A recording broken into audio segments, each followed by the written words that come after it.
everybody's favorite scale because it gives you that Middle Eastern sound,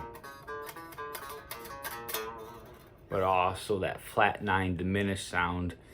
So it's kind of like a favorite scale amongst like gypsy guys like Django Reinhardt, Stockler Rosenberg. I love playing it, and when you do play it, you feel like Pharaoh. So it's a fun scale, but approaching it can be kind of tricky. So, playing over this, the same chord progression we've been going over, the E5, D5 to A5, we're going to treat D as a minor chord from over G dominant. So we're going to be using D harmonic minor as our parent scale for Phrygian dominant. So then our Phrygian dominant is going to be up 1, 2, 3, 4, 5 off of the D harmonic minor. So the D harmonic minor scale is D, right?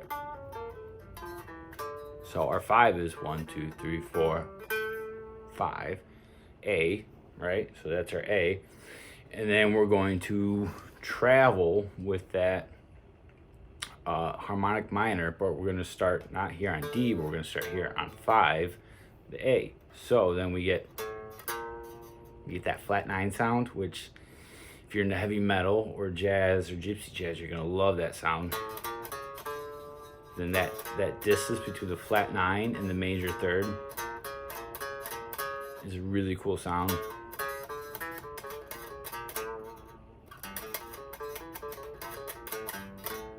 Right? That's that sound of Phrygian dominant that everybody really likes, especially me.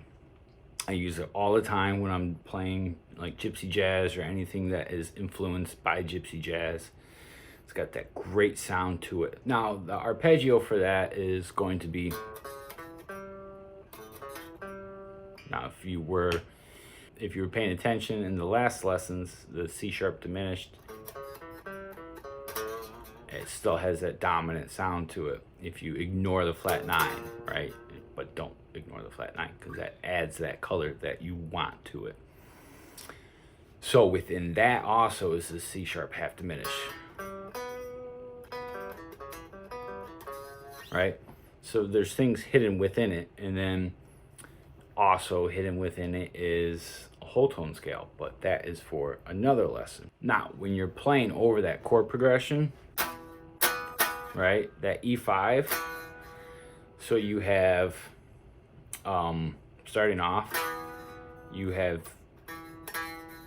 your 11th, your 4th, right? So playing over that E5, you start off with your A, right? So you have your perfect 4th that works. Then you have a flat 5 or sharp 11, however you want to look at it. Then you have the 13th, a minor 7th, then your root, then your flat 9, and then a minor 3rd, and then back to your 11th. So you have a flat 5 and a flat 9 playing over that E5. So a really cool sound over that. Now the Phrygian dominant over the D5, you start off with a perfect 5th, right? Then a flat 13, then a major 7th, your root, your 9th, a minor 3rd, right? Your perfect 4th and a perfect 5th. So it's a pretty stable scale over that. And then when you get to the A5, you're getting the root, flat 9, major 3rd, perfect 4th, perfect 5th, flat 13, and then a minor 7th, right? And then back to your root. So you're getting some cool tonalities over that as well. But when you combine all of them, especially over the E5, you get some really, really cool sounds off of the Phrygian dominant. As always, if you have any questions or anything like that, you can get a hold of me. Subscribe and stay tuned for more lessons. I love doing this stuff. Teaching and theory is one of my favorite things to do. So please reach out to me if you have any questions.